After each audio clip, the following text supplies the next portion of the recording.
what's your explanation, or what would you say as to Africans solving African problems using AI? Because I know you're big on that. I believe everybody builds the solution for people.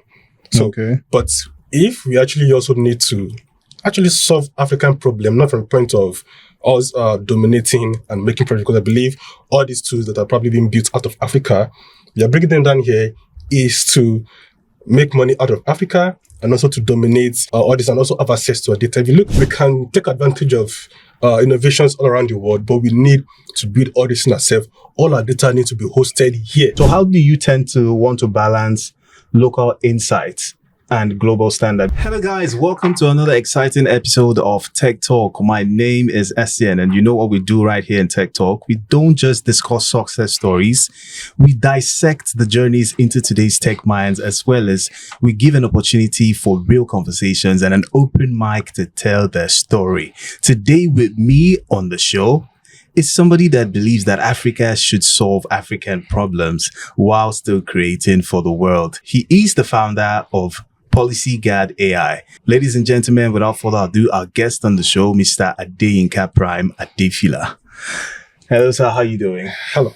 It's very nice having you on the show. Thank you. Nice to be here too. Yeah, so we're going to be, discussing AI in Africa, builders versus borrowers, because we understand that, a lot of Africans are consumers of AI, but they're not builders. So we're just looking on how this conversation can help, give insightful, decision making to people that are actually listening to us, and just see how we could probably bridge the gap between, understanding AI in Africa and the consumers as well as the ones that are building.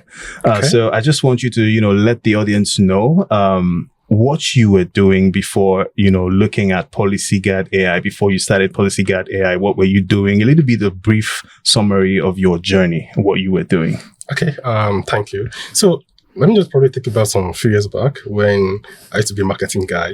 Okay. Used to be a digital strategist. And along the way, get involved into, B2B community. I get into an AI infrastructure company where they actually build infrastructure for the enterprise community. I'm talking about the big banks. I'm talking about the CBN stuff.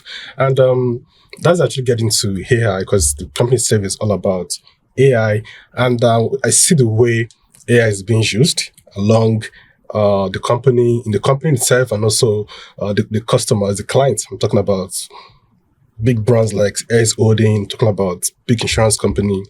Some of them understand a little bit about AI, and some they don't. Because in the majority of those companies, they are what they call laggers, old people. And AI is coming in on board.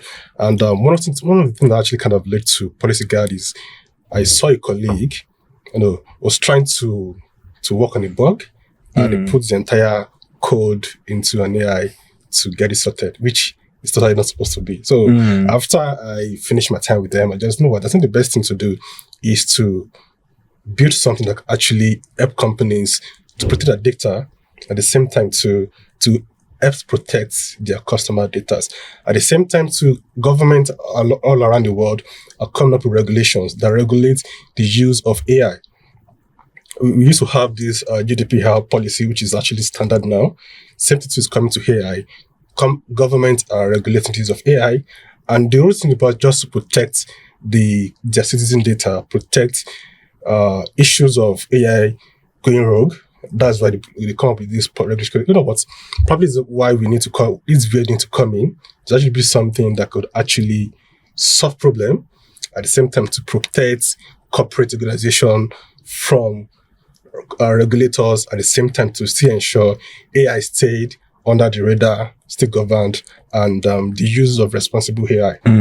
So what's your take? Because while I was reading your profile, I know you're very big on, Africa and, Africa solving Africans' problems. So I just want you to, let people, what you mean by Africa solving Africa problem. Now, aside that, because I know there's, when you listen to Visit McQuarrie, is very, very key on having zebras and not unicorns, because a lot of people are looking to create, unicorn businesses. But he's saying, come on, why can't we just create zebras? Because, at the advent of before unicorn came in, there were just actually venture capitalists looking to create businesses, but it morphed into unicorns. So in your own case, what would you say?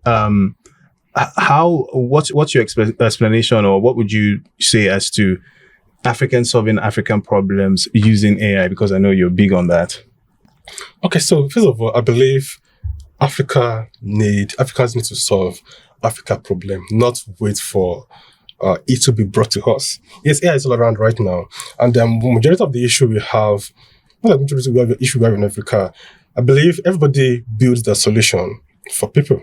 So, okay. But if we actually also need to actually solve African problem, not from the point of us dominating and making profit, because I believe all these tools that are probably being built out of Africa, we are bringing them down here is to make money out of Africa and also to dominate all this and also have access to our data. If you look at the way China, let me use China as an example, okay, that solve right now.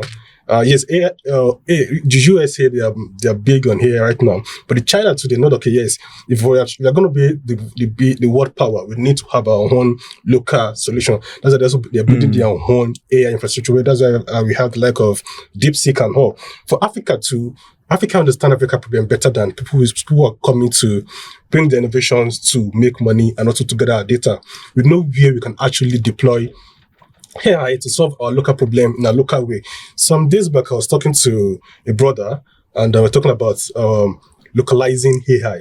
Okay. And the reason for that is, first of all, I believe in all African household, there's an issue with the new guys, the children, understanding how to speak the language very well. Okay. These are probably the ways we can bring in our own AI that was built in here. Okay. That we can use that to train the people who are coming, the children who cannot.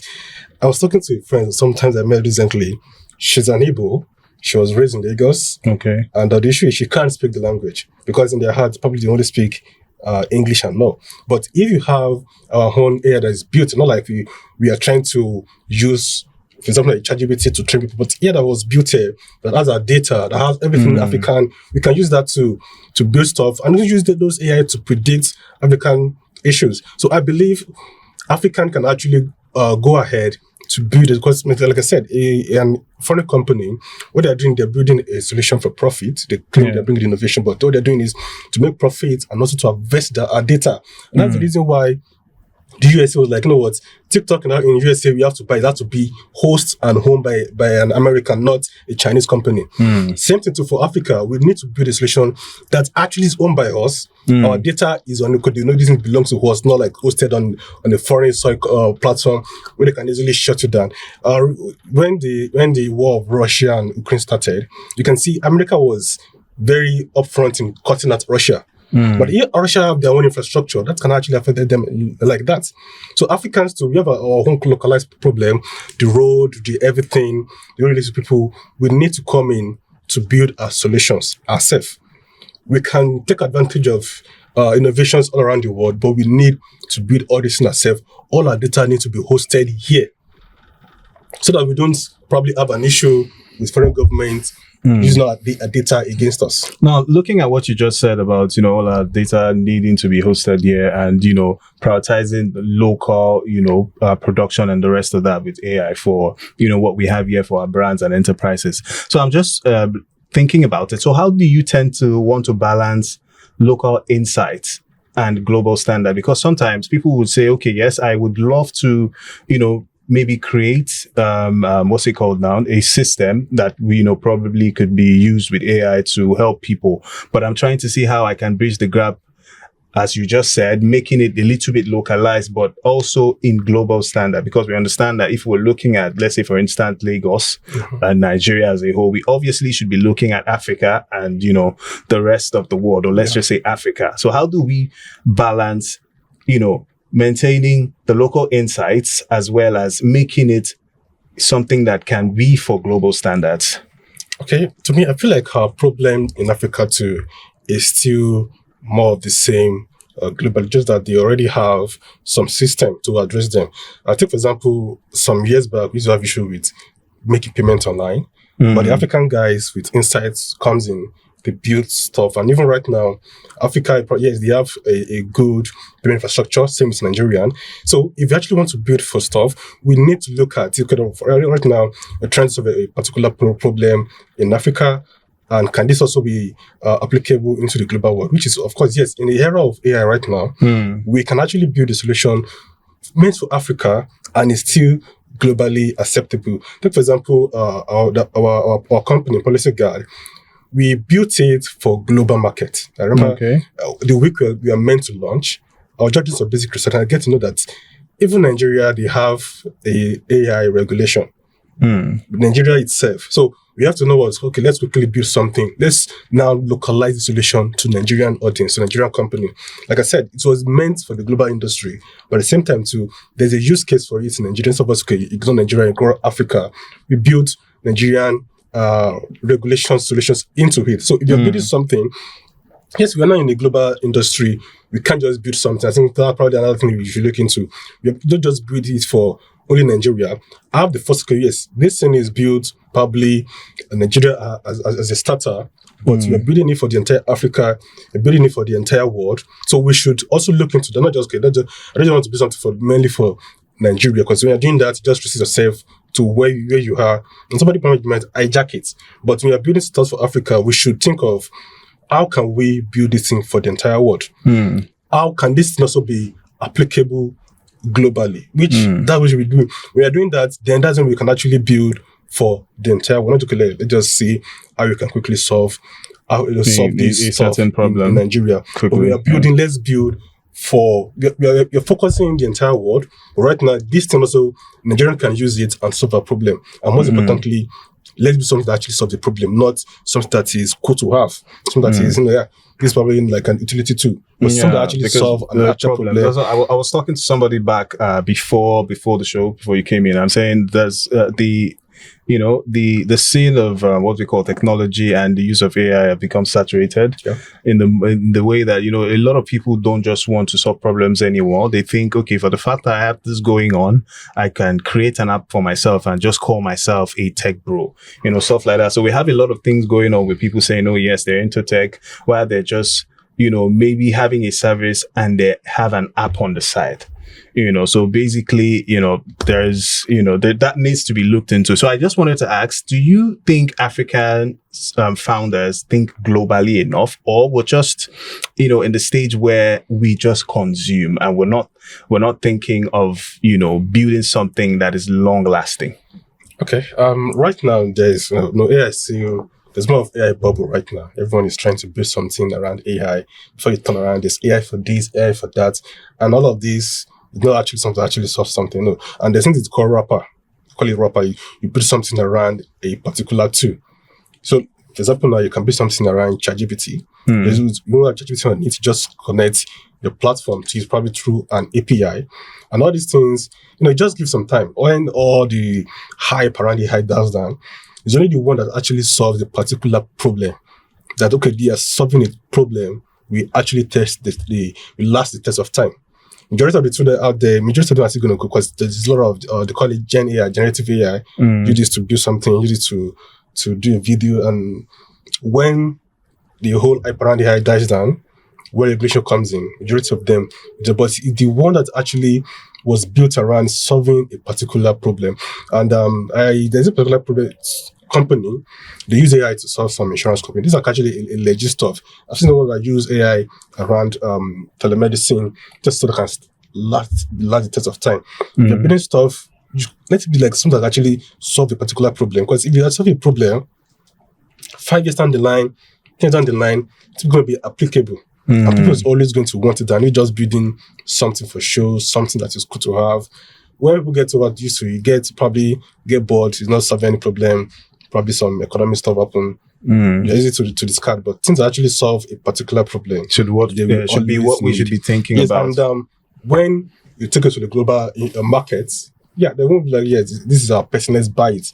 They're probably going to go into it, buy it because it solves their problem. And that's actually how we African can play in the global industry. Not just something that is good to have, something that solves a particular problem. Can I say, once we overlook the infrastructure and the cultural issue, majority of the issue it's applicable in Nigerian business, it's applicable globally. So if you can actually solve a problem in the business world, in the economy world in Africa, it's applicable throughout the world. So we just actually do something that solves the problem, not something that is trendy, not something that is cool. Okay, you're talking about solving problem. I understand that when you thought about policy guide AI, you were thinking about solving problems and, not just for yourself, basically for the community and Africa as well, because you were thinking globally. So I know there's one thing that a lot of founders find very hard, and that's the issue of seed funding.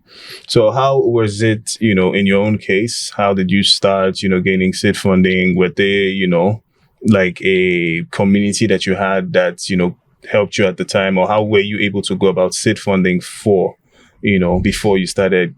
Okay, before we start that, let me see. Recently, I actually ghosted a VC. I ghosted them, and I'm probably going to get there. Now, I think one of the main issues we see in Africa, startup, I believe you'll have seen a lot of story. These guys raised some large fund, 1 year, 2 years down the line, they've packed up, they've closed down. And the issue with that is because people are building for the funds. Not like you're not that committed to the project, but if I can put something together, put some codes together, I can quickly just speak some English and get some funding. But we need to look at this thing from a point of, is this naturally something that I'm actually passionate about enough that even if there's no fund, I'm still actually going to start pushing this. Now, go back to the policy guide stuff. We've not raised money. Right now, we're not even looking at raising any fund yet. And we see the gap in the industry. AI is everywhere. There's danger in the use of AI if it's not probably used properly. The issue right now, they come up with a regulation that says they have a regulation, EU AI Act, that's what they call it. If you're not in compliance with this, you're risking being fined £35 million or 35 million euros or 7% of your global return. Imagine they are fining a Apple 7% of their, I'm talking about billions of euros. Yeah. So the issue comes with the policy, and the majority of countries that come up their own policy on how to use AI. Some years back, one of Samsung developers input a source code. Imagine it's a Samsung company input the source code into an AI tool that leaks entire stuff. So we see that that's actually a problem right now. Governments are coming up with regulations to ensure people stay in line. Corporate companies, you can't stop your staff from using AI. That you can't stop them. But what you can do is to monitor how they use it and enforce the use of it. So that's how you come up with policy guide and beauty to just come in there. And right now, like I said, we're not raising funds yet. Okay. I happen to have some background in sales. I'm a direct response guy in sales. So we are using that to actually build this to the point where we don't want some VC to come in and tell us the direction of how we should focus on the product. And right now, we have the stock control, we have the 100% sales. But the issue of funding in Africa, yes, we need funding. But before you can start talking about funding, you need to actually have a tool that solves a particular problem. You are getting some traction. When you're getting tools that solve a particular problem, you're getting some traction, then it will be easier to actually fund. And also I'm also a believer into, like I said, South African problem. When we have South African problem, I want an African investor to finance African solution. So I had a story recently of a black woman that funded the company, CEO, doing great. Of course, she raised funds, she collected the funds, and then feel like, okay, for us to move to the next stage, we need to bring a white guy to come and lead the company. And they remove her because she has collected the fund. Probably half of the company is in the hand of VC. So African, yes, funding makes your business, your idea to quickly grow. But at the same time, too, we also need to build something. If you actually build a solution that is problem-oriented, getting people to get on board won't be an issue. And also growing it won't be an issue. But at the same time, too, I still feel like we need some local investors to finance African projects. In that way, all our data, the direction is still within Africa. Not like, you're building something like we're saving all the data and we're having them like there. You build something that is African problem, solving African problem, and one guy from New York comes to give you money, 60% of the company. And he can now decide to move. So sorry to cut you, because just as you were speaking at some point in time, and you said you made mention of ghosting a certain venture capitalist. So I just want people to know that, because why did you go to that VC at the time? Was it that they were looking for, more equity than you could offer? What was the conversation, or did it not go so well? This is actually the story. I went to an event not quite long. Okay. I didn't go there because I want to go and talk to a VC to get a potential investor. Usually it's that event just to, it's an AI event. I get there, we get talking. I think it's during a fireside chat, we get talking. I'm like, you know what? Can you send me a pitch and send me a pitch deck? Let's see how we can work together. He's an investor. He's looking for where to invest money. And the idea sound to me because the industry we have is almost $100 billion worth of market. And it's still new. There's no solid competitor yet. So yeah, of course, investors are always good for where to invest money. And I sent him the pitch, and to be sincere, I sent the pitch to him as he requested. He replied the email asking for more details, and I just took my time to look at this product. We're getting traction. We're talking to some major federal government agency that are probably, we are currently onboarding some of them. And the fact that this tool is actually, something that can easily go viral. I don't just want this to come and start telling us how to go about it, or they know what, you want to move all the data to a data center somewhere in America. That means just lose track of the entire thing and they start telling you how to go about it. So they're like, probably not the best time to get an investor. And I just stopped talking to me. And the reason why I stopped talking is this guy, first of all, is not a Nigerian. He's not an African. He's probably a French guy. And I just, probably this is not the best time for us to start talking about getting investor coming on board, because they're new. Investor comes in not because they just want to help you to grow they're also looking for something in return. They see the potential, they want to come in. And the fact that I don't want to lose control yet. And the fact that, I'm a sales guy, I believe I can still push this to a why. And what we're getting from it, you can use to push it than handing it over to a VC that tells you how to grow your stuff and all. So that's probably I stopped responding to him. Yes. So it means for some businesses before, trying to look for a VC to come in, maybe probably for seed funding or anything, you just need to, look at your books and, basically look at where you are to understand if you actually need one at the time. Mm-hmm. Yeah, VC guys, before they even start thinking of talking to you, they'll like, see there's a potential for the particular product. You guys are getting some traction. And when you see that, let's talk and see how we can give you money.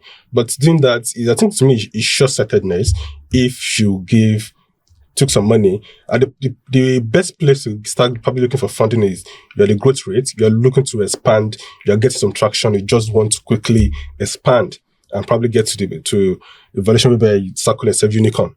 Yes, at that point, you can take investor cash. But you are still probably just launched, you're growing. To me, that's not the best time to take investor money, especially when you now have a vision of, yes, this thing is owned by us, and we're trying to build it. Because at that point, you lose the narrative of this is built by us and trying to push it. And when the guys comes in, because they have to tell you the direction of where your product should move in. But right now, it's not a good time for us. We are still getting our own traction. The funds coming in, we are decision to push it. So it's not a good time for start listening to investors and start telling us what and what not to do. Very, very well said. At least you still want to, for understanding that you want to be in control at the starting point. So what would you say, where would you say technically Africa is now with the advent of AI? Africa is still relying on the innovated AI. Okay. We don't have our own locally built, locally trained platform yet. And that's one of the things I feel like we should start looking into. We are still using other people's innovation to build our solutions around it. There's this particular company, it's called NVIDIA. They're not an AI company. What did you just provide? Infrastructure for all these AI companies. Yeah. And they're one of probably the top 3 most valuable companies in the world. And that is one of the issues with building around a particular product. So everything in Africa right now, they can tell you every product in Africa that is AI related is built around one particular US company. So for us to probably, that's where we are right now. We are still building wrappers, as I used to call it wrappers, building something around the particular solutions. So Africa needs to also kind of build I understand why we are not there yet, because of building a data center. It requires a lot of energy, requires a lot of data, but we can get there. But right now, we are still using already innovative solutions. Very well said. Looking at your profile, I saw that you've driven over 900 million in sales. Yeah. In commercial. So would you say, what's your standpoint on, do builders actually make more money than borrowers? Yes, the builders make more. Like I just mentioned, for example, now, NVIDIA, what they do, they build infrastructure for all tech companies, like all tech companies to run on. And like I said, they're one of the most profitable company right now in the world because they build a platform that every company relies on. The funny thing is, over the week I was talking to a guy from maybe California or so. This guy is making about 25 grand a month. You know, MRR, they call it MRR. 25 grand a month. After you remove all the expenses, the API is probably consuming almost like $16,000 every month. Okay. Because you hosted the stuff, built around a particular product, using their API, and he has to be paying them. So builders make more. Borrowers, after you've used everything, you still have to pay them. Pay all these platforms. Okay, yeah. You're using an API from OpenAI. At the end of the month, you still have to pay them. And if an OpenAI decide to build a features your product does, you're gone. Your business is over. So builders make more. Borrowers just, keep whatever is left. No. Looking at the sectors that we have now in Africa, do you think there's a particular sector that's been untapped by AI? This sector needs more, needs AI to come in, or, hasn't really seen AI at its best? To me, I feel like the way we need to breed more, where we need more of AI in Africa is maybe device, interacting with a physical device. Just over here where right now is, you still have to log into a platform, so you have to use a particular tool to use it. You have AI for it, we have AI for generative AI, doing videos, doing content, but you don't have that physical interaction with AI yet in terms of wearables, in terms of this kind of meta glass that's AI in it. Probably this medical center giving you a wearable device that has AI in it and monitors everything about your vital, that send it to them automatically. So I think those stuff is out there, but not in Africa yet. We don't have that. Just building an AI that relate with physical interactions, not just through a device, but a robot, a physical device, a wearable that you can quickly use to interact. The way we have these Amazon Echo kind of stuff, AI in devices that interact with our physical environment and send the data. So I think that's one thing that we don't have yet in Africa. Every other stuff we have AI for insurance. You have AI for fintech, you have AI for ads, you have AI for almost everything. But right now, we don't have that AI yet for physical interaction, device that relates with physical environment, then send data to the backend I believe if you can have wearable device that has AI in it, especially for the healthcare sector, is actually a big win. So that's sometimes we are not doing yet where in Africa, that's AI to device, physical interaction. Okay. So if you've been listening to us up until this point, we're very excited to have you. And also we're very excited to have Mr. Adeyinka here with us. Also would like you to do something very little, to like, share, as well as subscribe. Also turn on notification to know when a new video drops. Also, if you like to interact with us on socials, you can find us across all social media platforms at Bree360 TV. Now, coming back to what we're talking, so I just want to simmer it down a little bit, sir. We understand that you're into tech and you're a tech guy, all that stuff. But we just want to know you aside from being a tech guy. Who is Mr. Adeyinka Prime Adefila when you're not probably on your laptop and when you're not probably working on the next big thing in tech? Actually, I'm also a big player in the real estate sector. I own some rental properties. We use them for shortlets right now. So that was managing more of my team. But if I'm not working, I love to swim. And I'm also a boxer in training. I box a lot. I read books.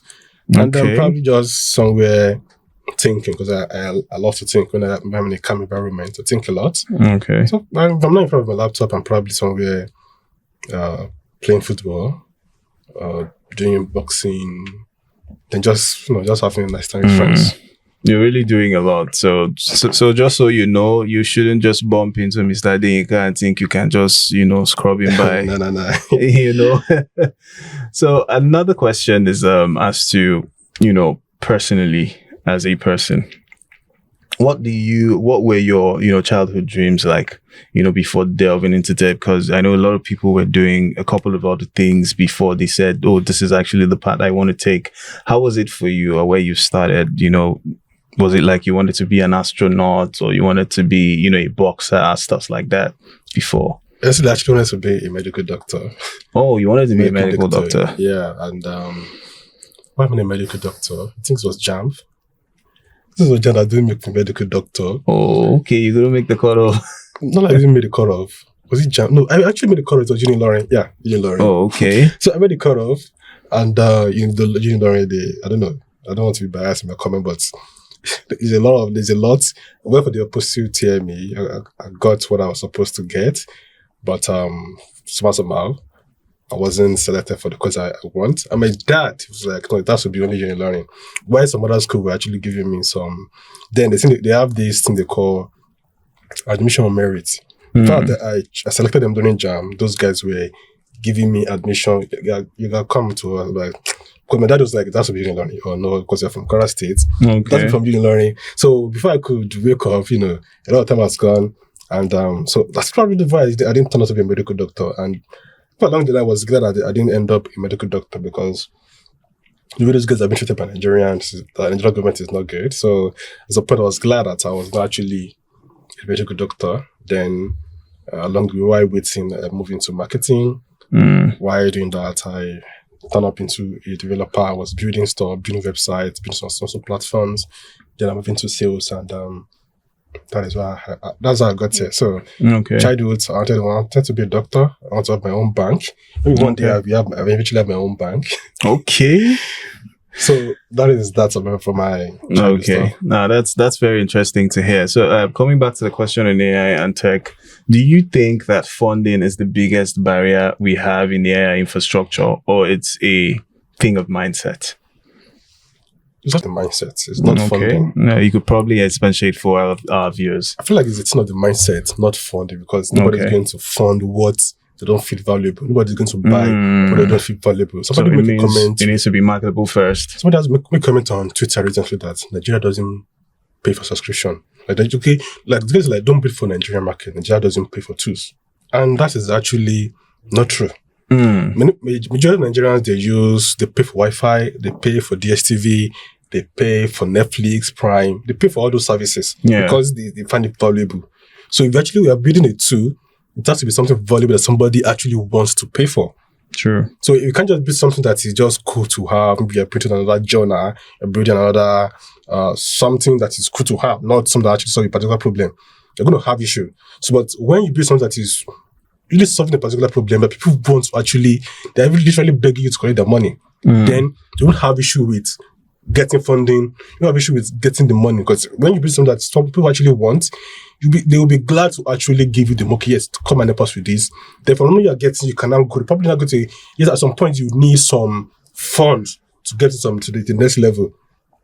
By the time you're not looking to probably raise some fund, it will be easier for you because the investors they've seen your book. You're doing well. You actually don't need the money at that point. But the fact that you actually want to now move, because there's some point you're at the face, growth feels stuck. Growth feel you're not moving. So you need some real fund to quickly grow to beyond that phase.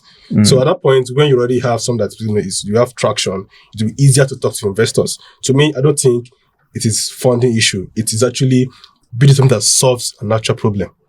And once you have that, you are getting some small traction. It's easier to get investors to come, because you're just building another simple tool. Then you start talking from investor to investor, doing from VC to doing a lot of pitch deck.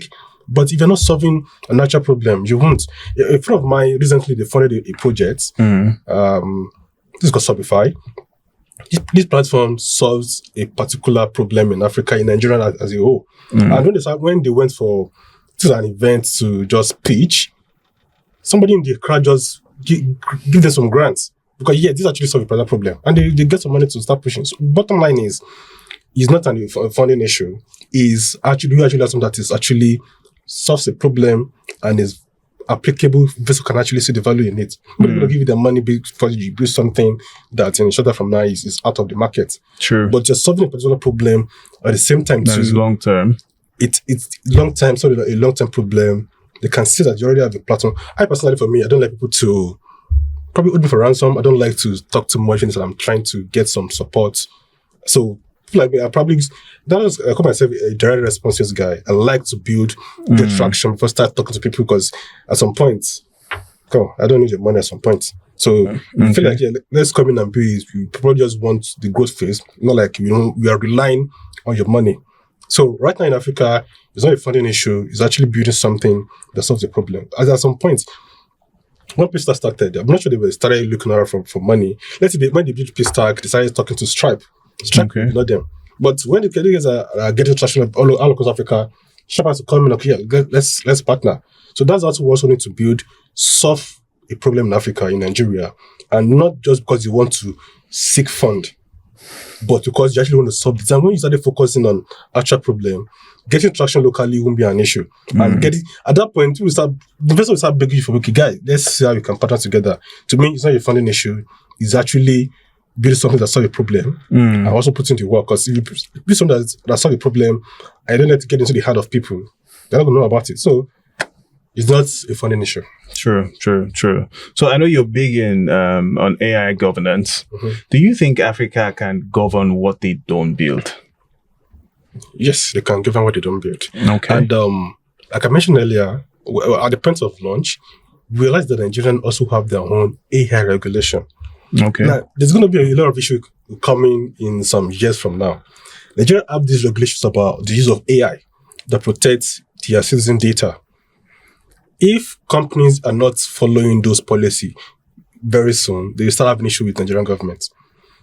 Africa can regulate the use of AI because a lot of African companies, they're deploying AI in everywhere. So to protect the citizen data, to ensure the use, recently, but probably you heard in news, some ACA use an AI tool to hack the Mexican government. Now imagine, I'm very sure after this, they start putting some regulations in place. So African governments, they already have, if it's not yet into law, they have some regulations that caters for the use of AI. Because at some point, we are going to all need it. Because the AI right now, they are doing a lot with it. Imagine a defense minister, somebody in the defense ministry using AI, or nobody using it, and they just leak government data into it. Can cause a lot of a problem for the government. So there's need for African government to regulate the use of AI in their own respective countries. Nigeria already have their own regulations. So even on the platform, we have about 7 use cases for Nigerian AI regulations for the Nigerian company. So AI, it's not a matter of you being the owner of it. You can regulate it. Recently, some years back, Nigeria, they fine Binance, but in Nigerian company. For that, you have customers in Nigeria, they can actually regulate the use of it in their country. So yes, African can regulate the use of AI in their company. It's not left for the AI company to not stay or they own their business in another place, but they can actually regulate the use of AI in each country. Because you're talking about a citizen, sometimes it's the function of the government to ensure your citizens are safe, the data are safe. So for that to happen when AI is all around, you need to regulate the use of it. And if companies, they actually go beyond against that, you find them. So Africans too, they can if they want to. I would ask, what do you think as an AI founder? What role do you think AI founders play? To help policy making in AI policy making as an AI founder like yourself. What do you think is the role that you play? The role we play, let me just talk about what our company do. We ensure that corporate companies, they stay in line with the government regulations. That is what we are doing. We help corporate companies to stay in line, enforce the regulated policies, and ensure their staff, their employees stay in line. But before a country can actually, I believe before a country can actually come up with a policy, they also need to work with the private stakeholders. Okay, how can we ensure that what you guys have built will not cause some issue for our citizens? We stay in line with our policy. Then you can come up with, okay, this is how we can actually govern the use of these tools. Not somebody who doesn't know shit, who doesn't know jack about technology takes or something about AI and start saying things. Because if you live for all these 70-year-old babas, if we just say nobody should use it again. But AI have the use case in everybody's life, we cannot just say no. We cannot turn back at AI. We just need to find a middle ground. Okay, this is how we can use this AI. Private companies can work with government to actually create the proper use of it without truncating the growth of AI, without shutting the growth of AI. Yes, government need to work with private companies, private bodies to actually come up with how AI can be used in the country. Should private sector lead regulations? No, they can't, because if you do, they make some selfish policy that's going to be an advantage to them. And then when you do that, that's where you start having this monopoly for the use of stuff. But government can actually work with the AI companies to see, okay, this is what we are doing. This is how we can do it so that we don't kind of stop you guys' growth. Okay. So we don't stop innovation, because when there's too much, probably on maybe less foresight in government side, that's when they start making some unnecessary laws that will not shut down the innovations of AI in the country. I saw a meme some days back, not like a meme, it was like America innovates, China copies, then Europeans deregulate. So what that means is America innovate, they come with innovations, China copies it. Instead of Europe to come with their own innovations, they start regulating the use of it, which at that point of regulating it, it affects innovations. It affects people thinking of how to build around it. So what makes USA to keep doing this is, yes, they have some ways where they work with their private companies, their tech giants, to make laws. And that helps them to innovate things, to come up with cool stuff. But Europe, once they see, okay, this thing has some side effect, they start regulating the use of it. So in Africa for us not to just cut things short before they get to the proper level of innovation, we need to be flexible with how we regulate things, so that people who have ideas, who can plan to innovate things greatly, you won't cut them off with your standard. We don't cut them off with unnecessary rules and laws.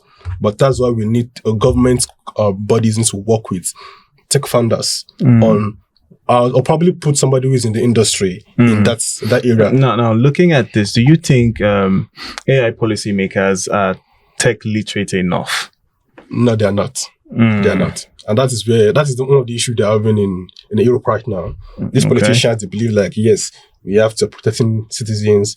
We can't do this. They come up with some laws that's kind of restrictive. You can't do some things. It can be free.